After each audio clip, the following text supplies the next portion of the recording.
La sociedad está cada vez más egoísta, la sociedad está cada vez más mirando para adentro. Es muy fácil hoy por hoy desconectarse emocionalmente. Es muy fácil desconectarte de la gente que te rodea y dejar de sentir afecto, dejar de sentir el afecto natural. Puedo ver y me toca ministrar muchas familias en este tiempo donde los cónyuges no tienen conexión, han perdido su conexión amorosa, su conexión sentimental, han perdido el propósito justamente del por qué un día han decidido quizás unir sus vidas para darle justamente curso a una nueva familia.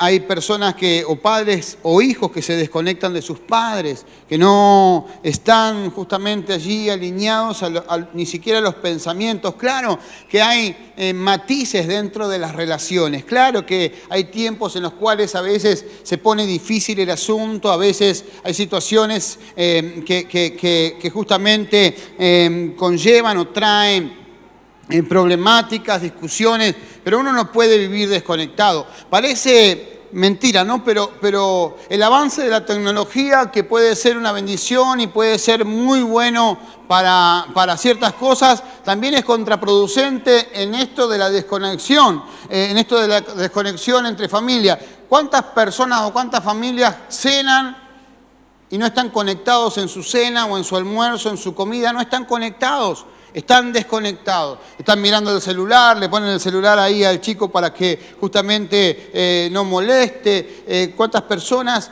utilizan justamente la tecnología para poder abstraerse y para poder salir de la condición justamente que quizás están viviendo? Hoy es muy fácil hacerlo de esa manera. Y si nosotros no podemos conectarnos con las personas que vemos y que nos rodean y que alguna vez le profesamos amor o que quizás justamente engendramos o que tienen que ver con nuestras relaciones, ¿cómo podemos conectarnos con un Dios que no vemos? Con un Dios que está deseoso de poder hablar, de poder justamente manifestarse, pero quizás en el apuro o en el afán de tener respuestas, no esperamos que el Señor nos conteste, sino que tomamos decisiones arbitrarias, que tomamos decisiones justamente que tienen que ver con lo que siento y no con lo que debo.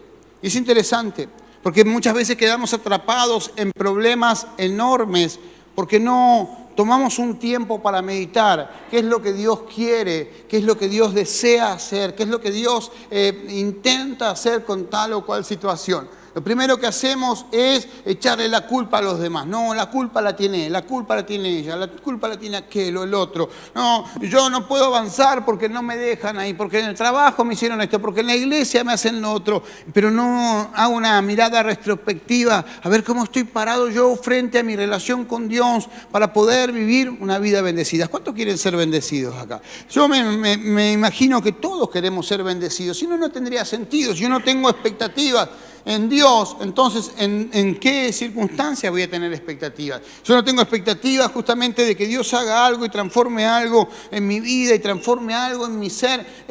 ¿Dónde puedo justamente basarme? ¿Dónde puedo apoyarme para poder salir adelante? Me quedo sin alternativa, me quedo sin justamente una herramienta para poder salir y para poder avanzar. Pero Dios quiere glorificarse en este tiempo y Dios quiere obrar con poder. Entonces, lo que nosotros tenemos que hacer es no dejarnos atrapar por la desconexión que nos propone el mundo, no dejarnos atrapar por el aislamiento que el enemigo ha planificado justamente y que Dios quiere romper. Nosotros no debemos ser individualistas, sino que debemos vivir en sociedad y debemos llevar adelante la vida que Dios ha determinado para nosotros y poder justamente glorificar allí el nombre del Señor a través de nuestra vida. Por eso el título de esta predicación es: no te dejes atrapar. No te dejes atrapar por lo que el mundo te propone. No te dejes atrapar por la salida más fácil. No te dejes atrapar por la rutina. No te dejes atrapar por lo que no te permite evolucionar en la vida. Y quiero que me acompañes al libro de Juan. Juan capítulo 4. Vamos a leer el verso 35.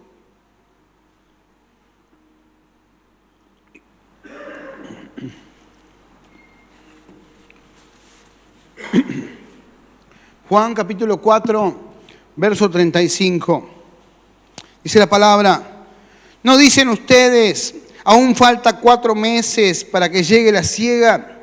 He aquí yo les digo, alcen sus ojos y miren los campos, porque ya están blancos para la siega. ¿Cuántos dicen amén a esto? Levanta tu mano al cielo y oramos. Padre, en el nombre de Jesús, Señor, te damos gracias, Dios mío. Señor, en esta mañana, Señor, por tu palabra, Señor, por tu consejo, por lo que vamos a experimentar y vivir en este tiempo. Padre, te pido que tu mano poderosa, Señor, se extienda y que tu Espíritu Santo, Señor, se glorifique con poder en medio nuestro. Y que, Señor, a través de tu consejo, Señor, y tu palabra, podamos tomar una decisión, Señor, que nos lleve, Señor, a vivir en plenitud. Señor, la libertad que tú nos has dado, Señor, es única. Y lo que tú quieres hablarnos es tremendo. Por eso te pido, Señor, que tu mano de poder, Señor, se extienda y que seas tú, Señor, obrando, Señor, en medio de nuestras vidas. Padre, en el nombre de Jesús, Señor, te damos gracias, mi Dios. Amén y amén.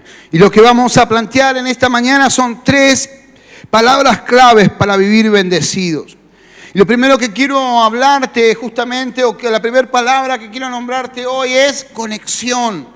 Tenemos que vivir conectados justamente con el cielo y con lo que Dios tiene para nuestras vidas. La palabra dice, alcen sus ojos. Y esa expresión justamente allí del Señor hacia sus discípulos y también hacia nosotros es que dejemos de mirar nuestra realidad para poder ver lo que Dios tiene para nuestras vidas. Te pongo en contexto. Los discípulos nunca entendieron qué hacían con el maestro. Nunca entendieron para qué se estaban preparando. Ellos sabían que iban a ser pescadores de hombres, sabían que el Señor estaba provocando una revolución, pero lo que ellos consideraban era que esa revolución era humana. Ellos pensaban que el libertador en realidad no iba a libertar sus almas, sino que iba a libertar a Israel del Imperio Romano. Y ellos seguían al maestro, pero nunca tuvieron en ese tiempo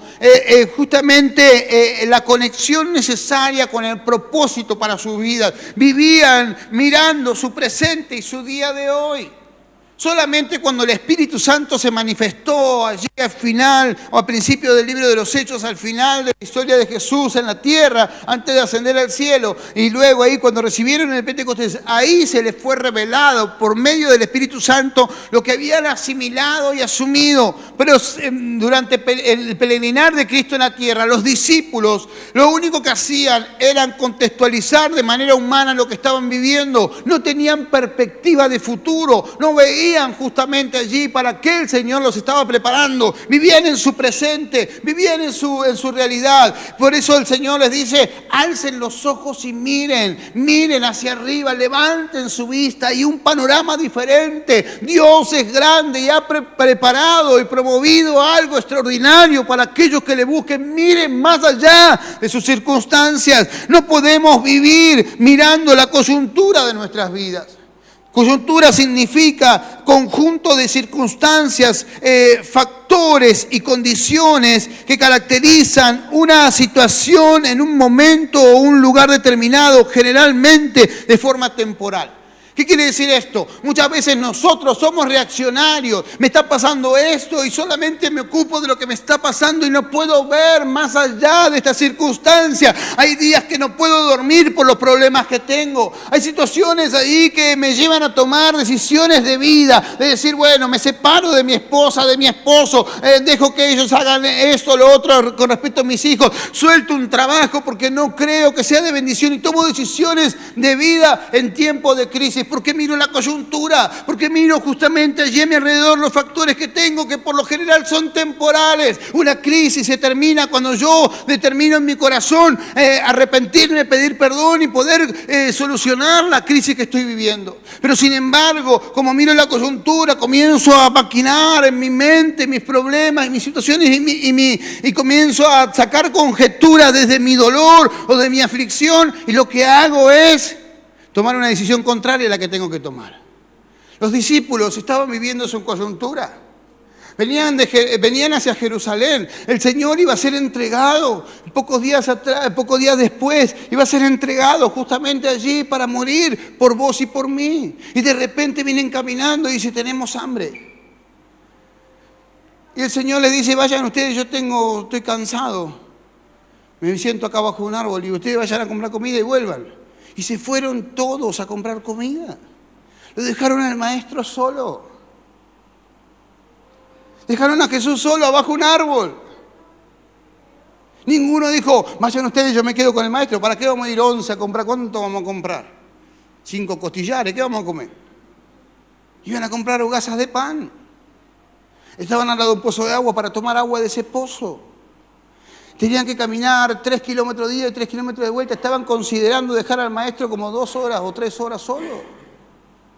No era necesario.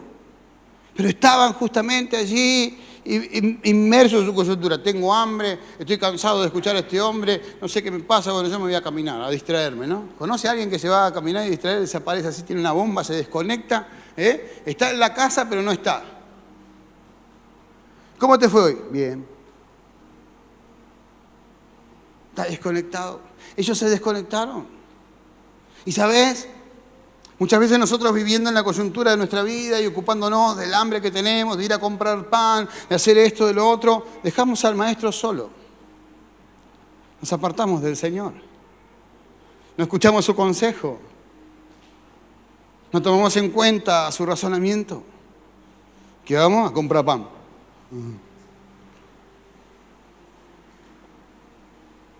Ellos vivían en su coyuntura y se olvidaron o no se dieron cuenta, no percibieron que se estaban apartando del Señor. Por un momento, pero se estaban apartando del Señor. Justamente cuando los discípulos estaban envueltos en su cotidianidad, no se dieron cuenta que estaban apartándose del Señor, aunque sea por un momento, para ir a ocuparse de sus necesidades. Dejaron al maestro solo para buscar comida. Se escandalizaron luego cuando volvieron. Cuando vuelven con el pan, contentos y dicen, bueno, ya resolví esto, ya ahora vuelvo al Señor, lo resolví de mi manera, ahora vuelvo al Señor. Y de repente se escandalizan, porque encuentran al Señor hablando con una mujer sola y esa mujer era samaritana. ¿Qué hace este hablando con una samaritana? Está loco. No lo podemos dejar solo al Señor, ¿viste? No lo podemos dejar solo que empieza a hacer lío. Es tremendo. La religiosidad que portaban era tremenda. No podían admitir que Dios justamente podía hacer algo diferente a través de algo inusual, como era que un judío hable con un samaritano. Tremendo. Es que nosotros cuando vivimos en nuestro ecosistema, cuando vivimos en nuestra coyuntura, la religiosidad nos invade. Entonces todo lo que sale de lo que yo creo o lo que yo aprendí o lo que me enseñaron, entonces está mal. Y ¿sabes? En la multiforme gracia de Dios el Señor actúa de una manera increíble.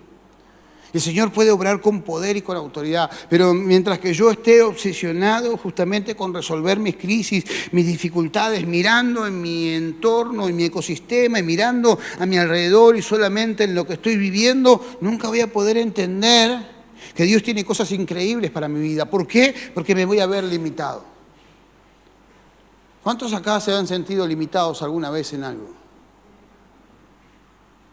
Soy limitado. Pero como miro eso, cuando me siento limitado, en vez de entender que Dios tiene algo grande y que a través de esa limitación Dios va a hacer algo extraordinario, comienzo justamente a retrotraerme. No sirvo, no soy capaz, no puedo avanzar, me tengo que conformar con esto, hasta aquí llegué. Y simplemente me voy haciendo introspección, me voy metiendo hacia adentro y ya no me relaciono con la gente y me sigo desconectando cada vez más de lo que Dios tiene para mi vida y de lo que me rodea. El Señor hace sencillo, alcen sus ojos y miren. Vos decís, dice, ustedes dicen que faltan 4 meses, ustedes están sacando conclusiones que no le pertenecen al reino. Eso es una realidad. Cuando yo me desconecto con el Señor, dejo de mirar el reino y comienzo a mirar mi problemática. Cuando yo me desconecto con el Señor, justamente, no puedo percibir o entender que Dios puede hacer cosas increíbles y extraordinarias. Cuando yo deposito mi confianza en Él. Simplemente vivo al Señor de una manera intelectual. El ejemplo claro. El lunes pasado hicimos un videíto animando a la gente, estábamos cortando el pasto. ¿Qué íbamos a hacer? Ahí están los muchachos que me ayudaron. ¿Qué íbamos a hacer? ¿Íbamos a cortar el pasto? No, íbamos a cortar el pasto y íbamos a ordenar como porque teníamos el pasto así. Bueno, así. Pero íbamos a cortar para poder... Y de repente, una semana después, Ya llenamos 5 bases de un lugar. Si era por mí, me quedaba en el pasto. Ayer estábamos sentados, ¿no? Y de repente estaba sentado desconectado, mirando a la nada. ¿Para qué me meto en estos líos? Digo, llénme tierra, todo así, todo cansado, agotado. ¿Para qué me meto en estos líos? Y son los líos a los que Dios nos llama. Cuando nos conectamos con el Señor y alzamos nuestra vista, entendemos que hay un futuro y una esperanza que Dios determinó para nuestras vidas. Que yo no vivo por casualidad, ni vivo simplemente para estar enredados en situaciones y en dificultades, sino que vivo justamente para que Dios pueda glorificarse. En estas semanas estuve leyendo la palabra y lo hablaba con alguien que estaba pasando una crisis, uno de los líderes de la iglesia que estaba pasando una crisis y de repente quiso hablar conmigo, me contó algunas situaciones ahí que está viviendo y yo le digo, mirá la Biblia de Génesis a Apocalipsis. ¿Qué siervo de Dios no tuvo problemas? ¿Qué siervo de Dios no sufrió? Todos. Isaías, Jeremías, Samuel, David. Preguntale a Jonás, que aunque era medio rebeldón, si no sufrió dentro del pez. Chao, me tragó la ballena. Ah, pastor, no era una ballena, qué sé yo qué era, pero se lo comió un pez. Todos los siervos de Dios sufren. Si alguien te vende un evangelio en el cual no hay tiempos para sufrir, es porque te está vendiendo una espuma. Porque la vida no es fácil y cuando nosotros peleamos contra un reino que está contrario, que domina sobre la creación, entonces vamos a tener problemas. ¿Cuántos dicen amén a esto? Pero nosotros cuando nos desconectamos vemos los problemas como algo malo. Pero cuando entramos en conexión, alzamos nuestros ojos y miramos, pasamos por arriba del problema. Aunque nos duela cuando estamos pisando sobre la situación, entendemos que de aquí Dios nos sacará y nos dará la victoria para la gloria del nombre de Cristo, pero para nuestra bendición. Y es interesante, ¿por qué? Porque vivimos en un mundo cada vez más egoísta y frágil. No podemos pretender que la iglesia no sea influenciada por ello, aunque no sea el mejor ámbito para desarrollarse si Cristo nos resplandeció. Eso es interesante. Porque muchas veces ese egoísmo que se genera en el mundo, esa fragilidad que se genera en el mundo también llega a la iglesia, también llega a nosotros.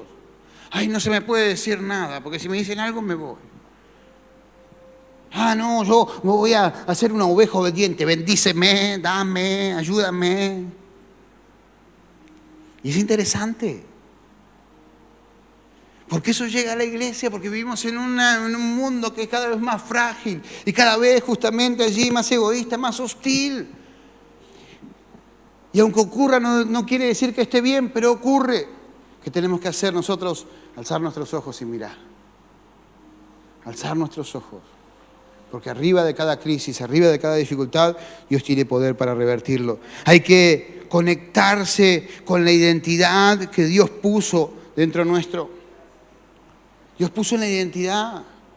Dios puso una identidad única. La vida de Cristo está sobre nosotros. Cuando nosotros justamente hacemos conexión y nos enfocamos en lo que Dios hizo en nuestras vidas, ninguna coyuntura nos detiene. Porque portamos algo extraordinario. Dice la palabra que portamos un tesoro en vaso de barro. Justamente lo que Dios, el reino de los cielos, habita en nosotros, en nuestro interior. Entonces una dificultad, un problema, una situación difícil, algo que llega y golpea inesperadamente nuestras vidas, no puede limitar mi fe al entender que lo que porto en mí quiere manifestarse para hacer un mundo mejor, para que mi familia sea bendecida, para que mis amigos sean bendecidos, para que la sociedad o el lugar donde me desarrollo reciba lo que Dios tiene para mi vida. No está afuera lo que el mundo necesita, está dentro mío y tengo que manifestarlo. Si quiero que las cosas cambien, tengo que levantarme en fe, mirar hacia adelante, porque lo mejor de Dios está por venir para la gloria del nombre de Cristo, pero para bendición nuestra. Pero no vendrá de afuera, vendrá de dentro nuestro. Aleluya.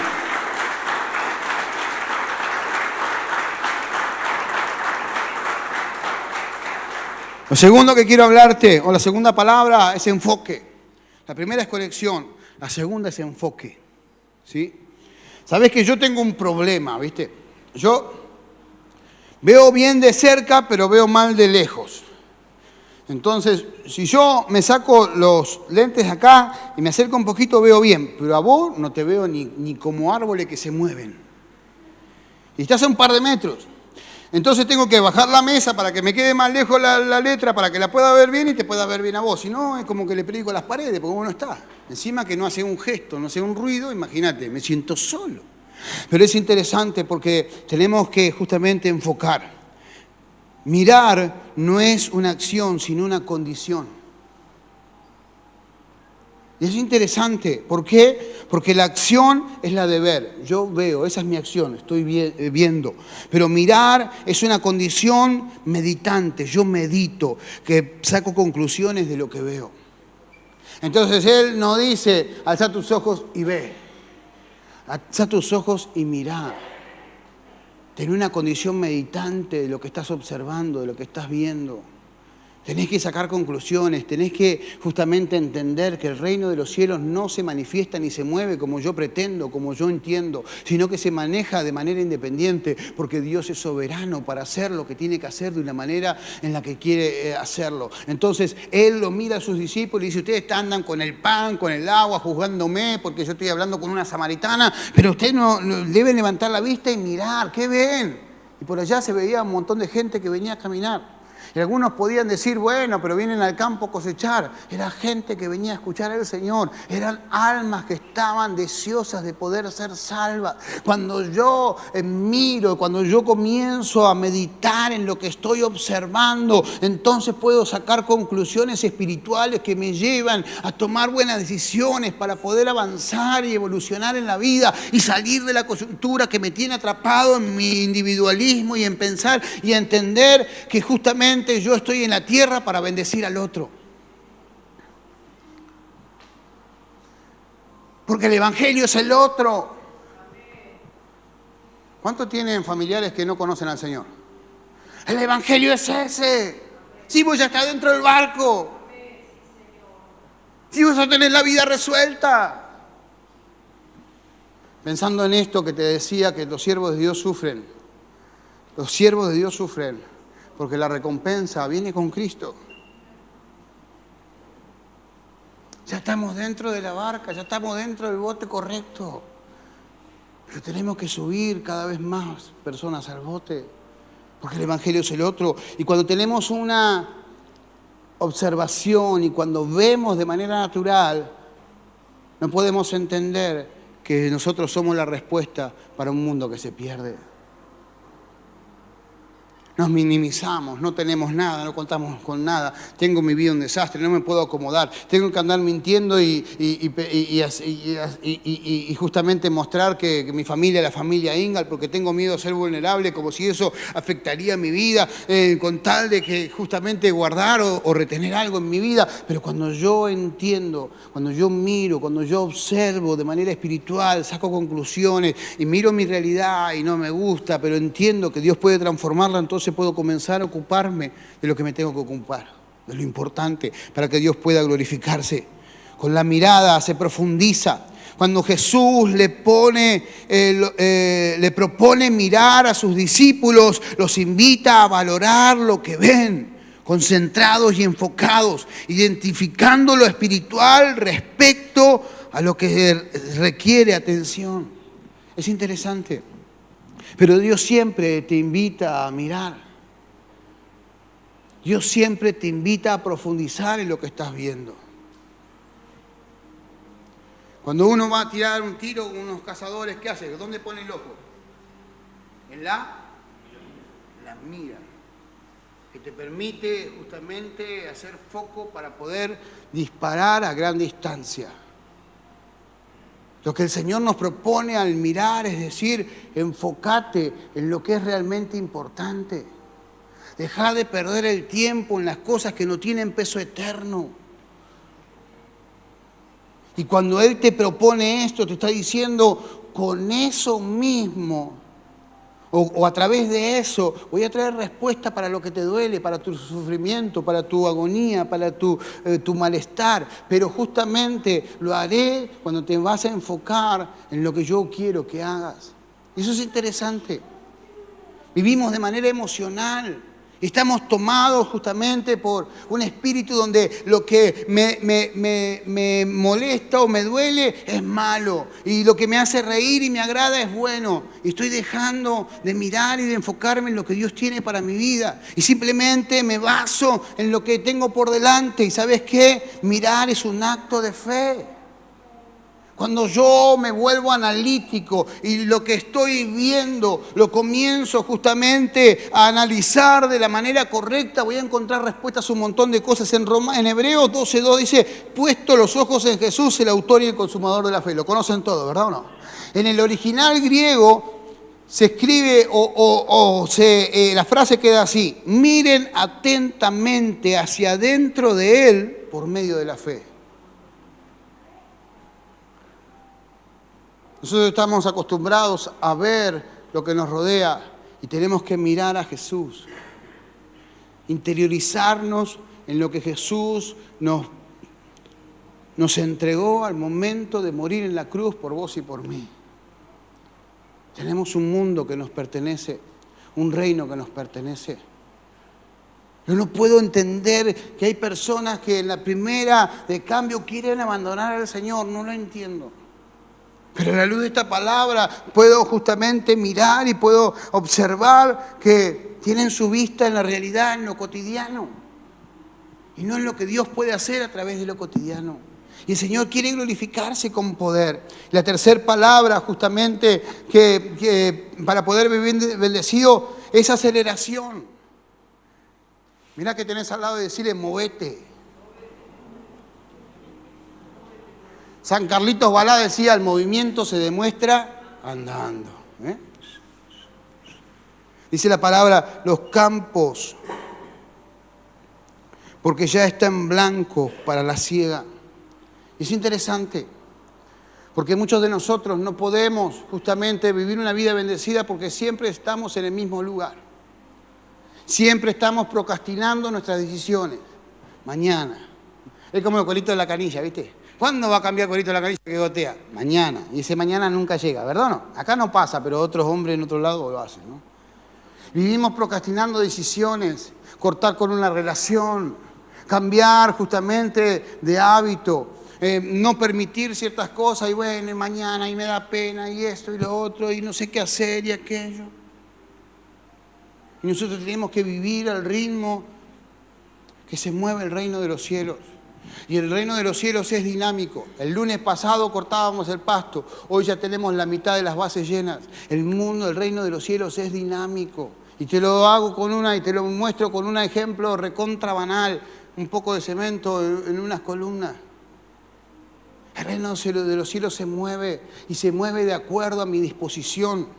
Dios no te va a dar los recursos hasta que no comiences a moverte. Dios no va a proveer lo que necesitas hasta que no comiences a caminar en lo que Dios ha determinado para tu vida. Si estás estático esperando que Dios te provea todo lo que necesites para poder avanzar, nunca vas a avanzar. Tenés que atreverte a caminar como viendo el invisible. Tenés que atreverte a caminar entendiendo que con la conexión y el enfoque necesario vas a poder lograr lo que Dios te prometió.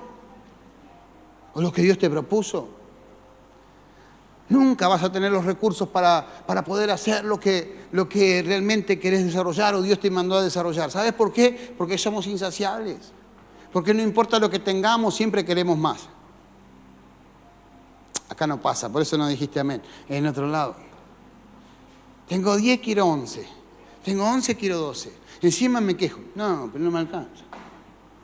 Tremendo. Justamente el tiempo vuela y es fácil perderse en esa vorágine. Los discípulos no entendían el tiempo que vivían, no comprendían del todo lo que estaban viviendo y eso los limitaba. Que los tiempos se aceleren es bueno para aquellos que están conectados y enfocados porque son tiempos de oportunidad. Los tiempos de crisis son tiempos de oportunidad.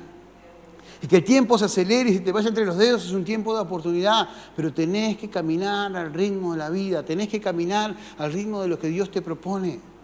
Dice la palabra justamente en Amós 9, 13 al 15, "He aquí vienen días, dice Jehová, en que el que ara alcanzará al que ciega, el pisador de las uvas, al que lleva la simiente, y los montes destilarán mosto y todos los collados se derretirán y te traerán del cautiverio a mi pueblo y edificarán ellos las ciudades asoladas y las habitarán, plantarán viñas y beberán del vino de ellas y harán huertos y comerán del fruto de ellos, pues los plantaré sobre la tierra y nunca más serán arrancados de su tierra que yo les di, ha dicho Jehová de los ejércitos". Tremendo. Tremendo. ¿Qué está hablando esto? Que lo sobrenatural de Dios traerá provisión en medio de los tiempos acelerados que vivimos. No le tengas miedo al vértigo. Subite a donde tengas que subirte y Dios te va a bendecir para la gloria del nombre del Señor. Pero primero tenemos que tener conexión y estar enfocados, porque si no, ¿viste cuando vos tirás una cañita voladora en la Navidad? La prendés y vos pensás que va a salir para... Es así. Al perro pobre le cae siempre. Tremendo. Si no estamos conectados, si no estamos enfocados, vamos a hacer una cañita voladora fallada. Y la culpa la va a tener Dios. Pero cuando nosotros alzamos nuestros ojos y miramos y entendemos que el tiempo de la victoria de Dios ya está planificado por Él para nuestras vidas, entonces vamos a vivir de victoria en victoria y de gloria en gloria. Para la gloria del Padre, pero para bendición de nuestro propio corazón. ¿Cuántos dicen amén a esto? ¿Por qué no le das tu mejor aplauso al Señor?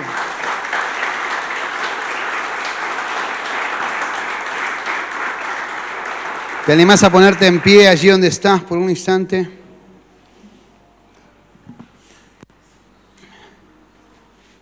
Cerrar tus ojos, levantar tus manos al cielo.